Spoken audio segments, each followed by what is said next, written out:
But we're going to go all the way around this garden 4 feet apart, and we're going to plant our tomatoes this year. We're going to be very selective. We're going to take care of those tomatoes, and hopefully we'll get a good yield. So let's go ahead and get started.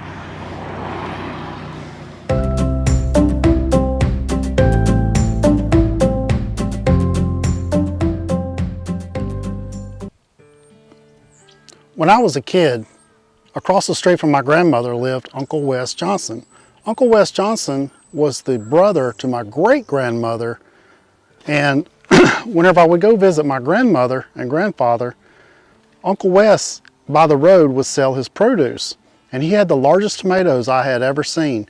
You could take the hat off your head, put it on the last notch, and those tomatoes would not fit inside that hat. And at the time, whenever you're a little kid, that's not really amazing. But whenever you're trying to grow tomatoes, wow, what did Uncle Wes do to grow those tomatoes?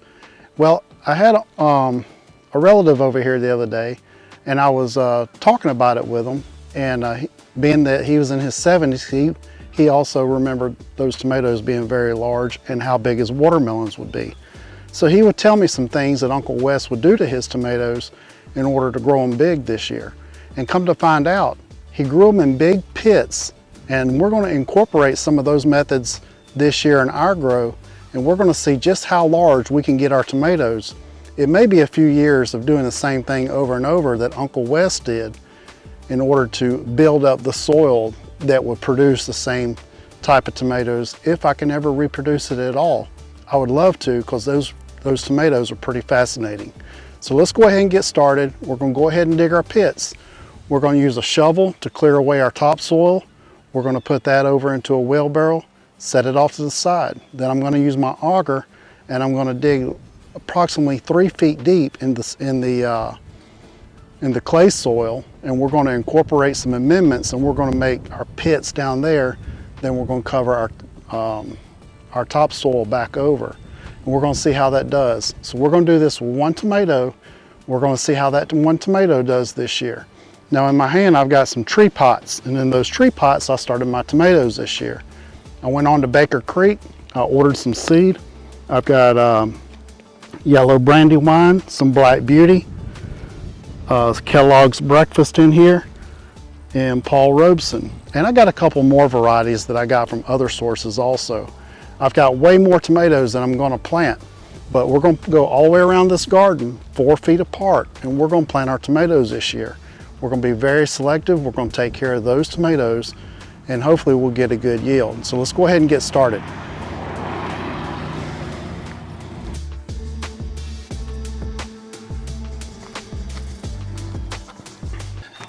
In our border beds, our beds right here are 2 foot wide from fence to inside board.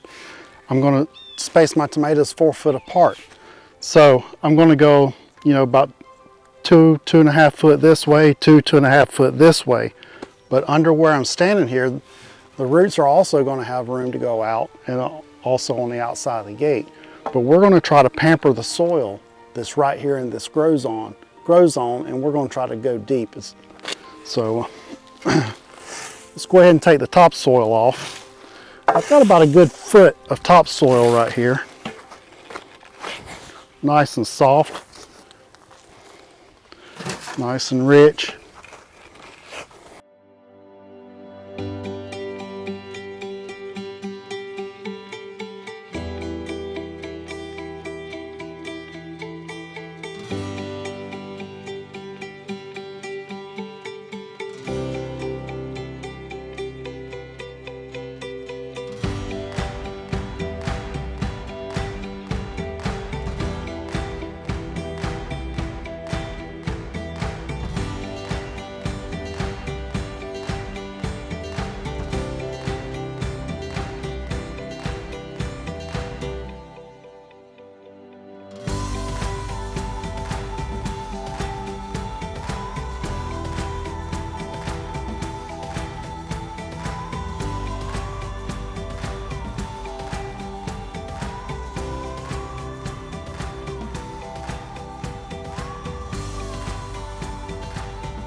All right, we got one hole dug.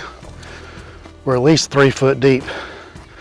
So all the way down in that hole right there. We got one done. I'd like to do at least 2 more. Make there 3 deep holes and give a good amount of surface area down there for the roots to go. So now we're going to scoop out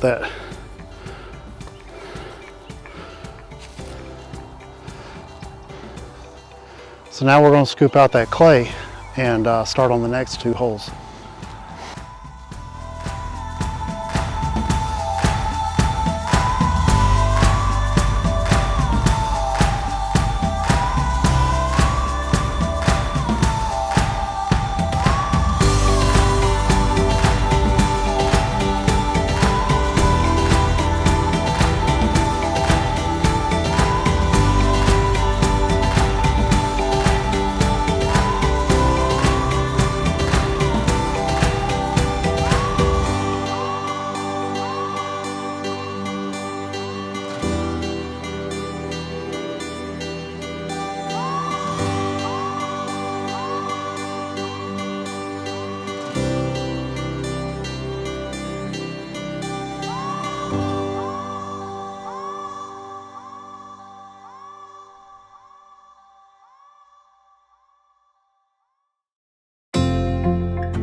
All right, we got our holes dug, 3 of them, 3 foot deep.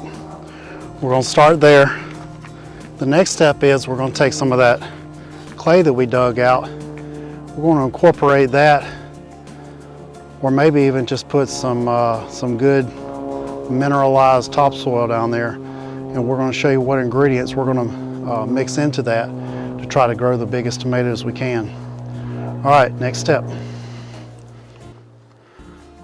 All right, now we've come out to our chicken pen where we have our compost bin here. As you've seen in previous videos, I just lift up this plastic, remove the bricks, and put my garden waste in here. There's a side hole, there's a hole cut in the side of the pen. The chickens get in here and they turn this, they poop, and they help break down everything that I put in this compost bin. We're gonna go ahead and lift this up, and the chickens are all out in the yard, so the chickens aren't gonna get out. So we're gonna lift this up and we'll go ahead and harvest some compost.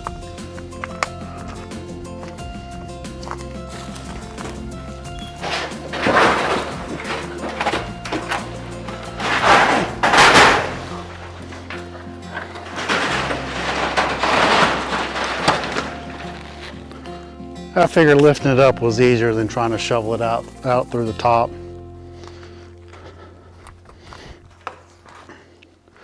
Now this corner is where we harvest all of our chickens and bleed them out. So right down in here, this compost area should be high and very high in nitrogen. So we're going to take our garden fork and we're just going to move over the debris that we've recently put in here that hasn't broke down yet.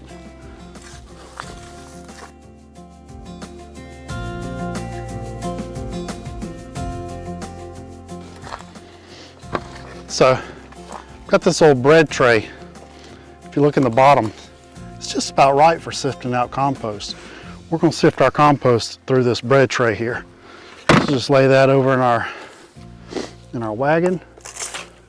Get some scoops.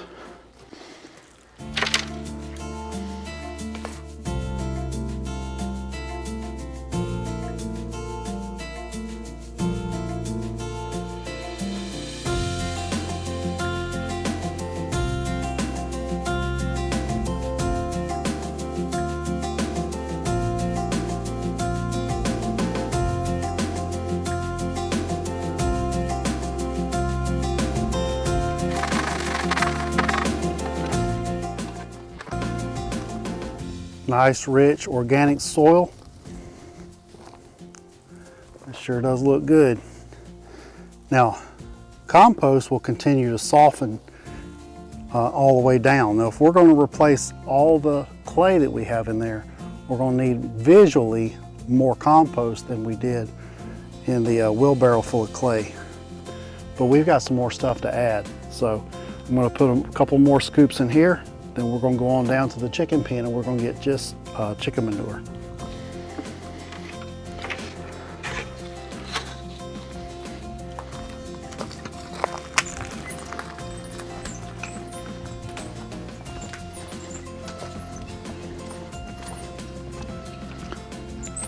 And Mr. Judson told me that whenever they were building their tomato beds, they would go down to the local poultry houses and they would bring back all the poultry manure that they could, along with some cow manure, which we don't have access to at this time.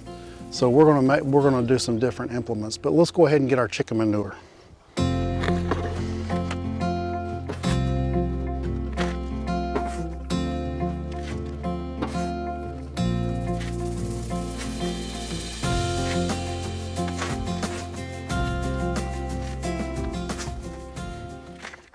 Chicken manure is very high in nitrogen, so we don't really need a lot of chicken manure, but we wanted to grab some.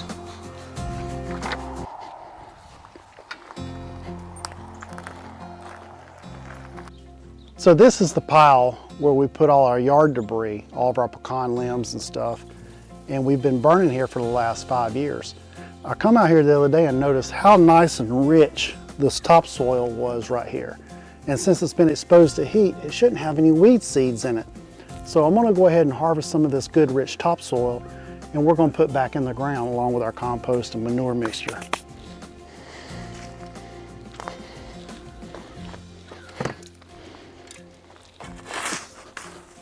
Plus it has plenty of charcoal already built into it. And we're gonna be also adding some of our biochar. But since this charcoal's been laying on the ground for at least 6 months, it should be, some of it should already be charged.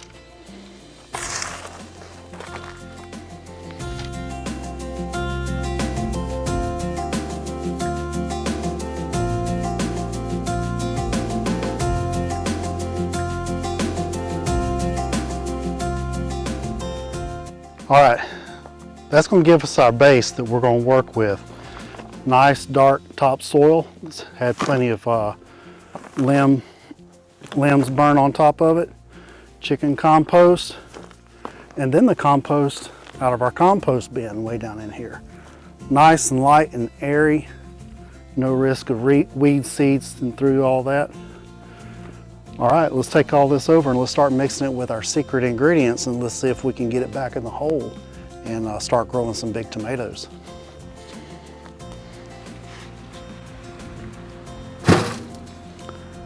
All right, we've got our compost mixed in. I turned it over with the shovel here.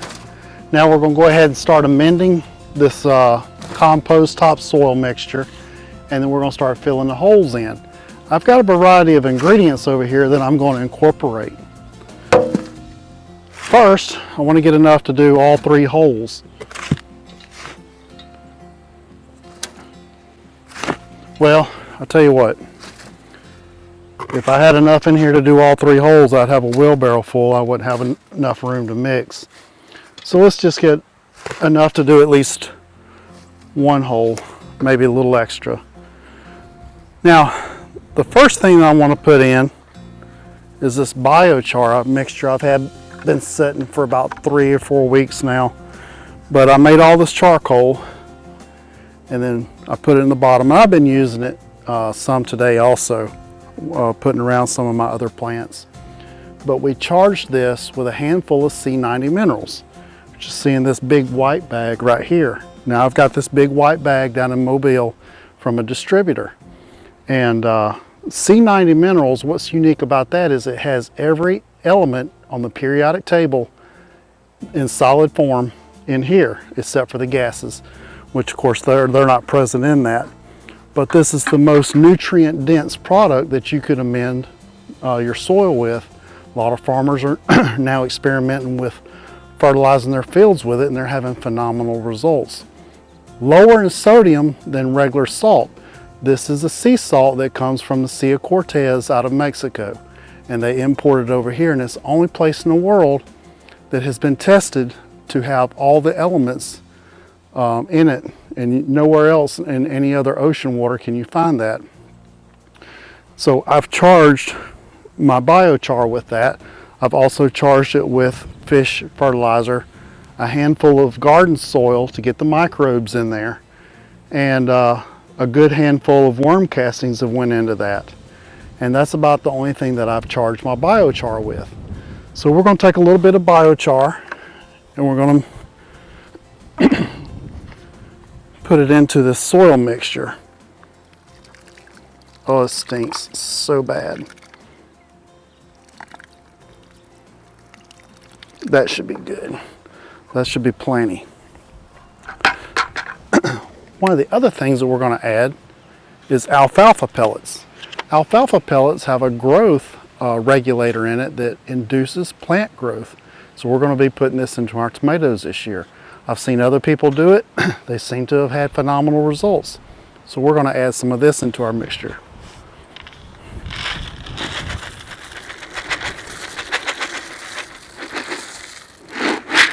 About half the bucket there. So quart and a half, 2 quarts, probably a quart and a half went in. Tomatoes need a healthy supply of calcium and a healthy supply of magnesium sulfate. So we're going to put some Epsom salt into it. Just a little handful should do.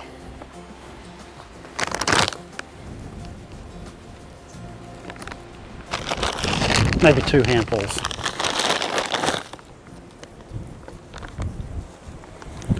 I feel good about that. Organic tomato fertilizer. This is left over from last year. I'm probably going to end up having to buy some for this year's tomato planting, but we're going to use what's left in here. Now the good thing about this is it has plenty of beneficial fungus in here and microbes.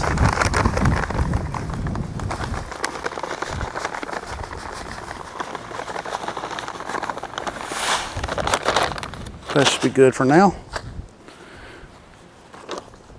Now I am going to put some worm castings in there, but I'm going to put that closer to the top, closer to where we plant our young plants, because I want that a little more concentrated. All right, I got everything in there that I want to get, so we're going to take our shovel. We're going to go ahead and mix this up.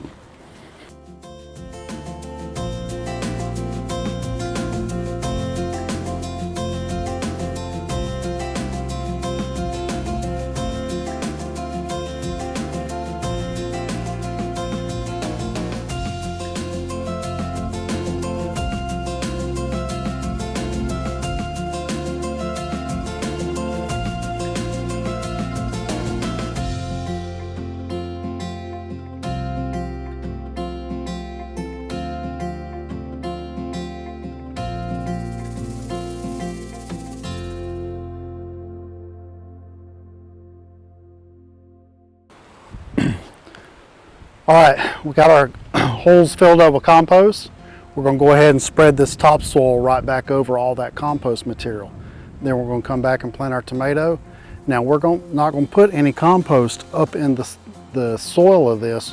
When we plant our plant, I want to have at least a couple of weeks for that, if that's going to heat up and compost down, to go ahead and let that do that before those roots get down in there and burn the roots of that tomato plant. So let's go ahead and get busy putting the soil back on, and then we're going to be planting our tomato. I went ahead and rolled out some brand new weed cloth here in this bed. Looks much better.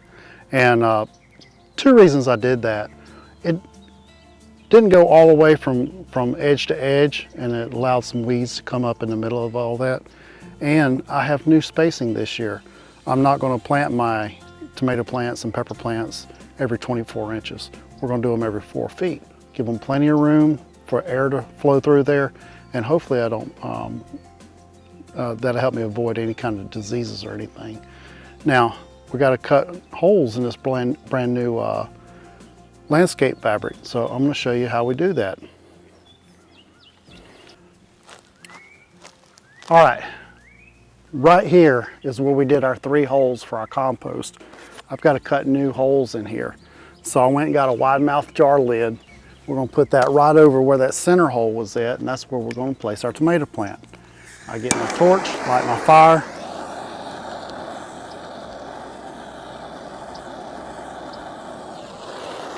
And I melt my hole. That's probably one of the easiest ways to do it.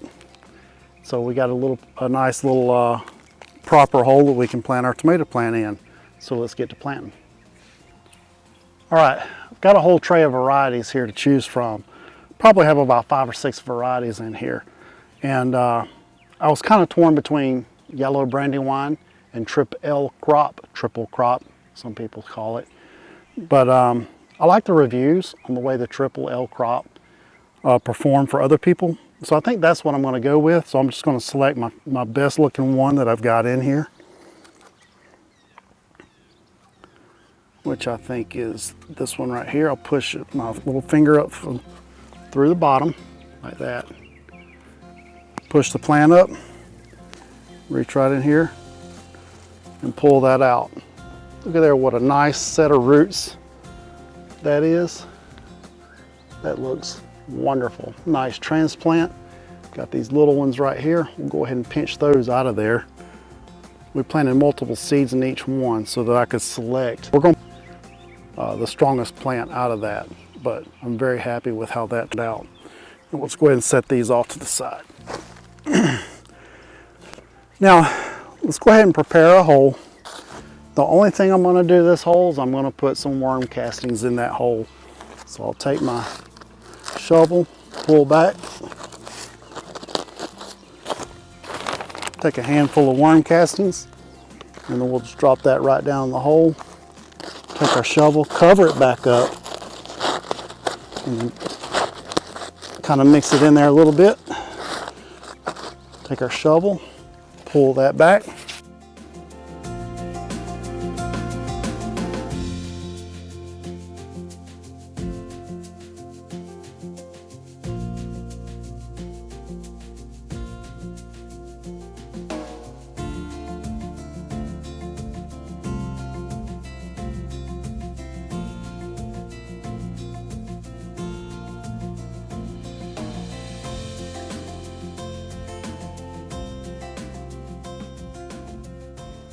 Now we're going to bury this as deep as we can,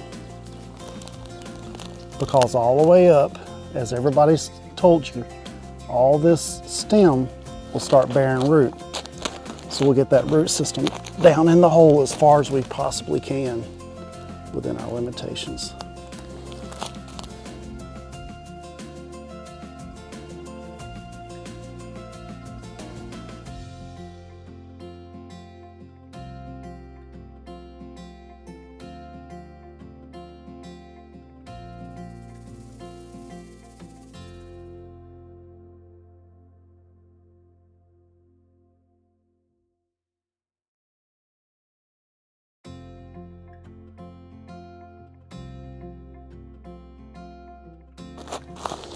All right, guys, let's form a little hole around it so the water around it will funnel into the hole. That tomato plant is set. All right, let's see how it grows. All right, I hope you enjoyed this video. I hope you enjoyed following along with our new project, and I'm really hoping that this tomato plant does well. We're gonna track it along, give you updates, and follow us on Facebook. We periodically post stuff to Facebook, and we may just post pictures of the progress of our garden without actually making a YouTube video. If you find this information valuable and you enjoy what we're doing here, we invite you to hit the subscribe button and also hit the like button so that you see more of our content. And so I hope you enjoyed the video, and we'll talk to you later. Thanks for watching.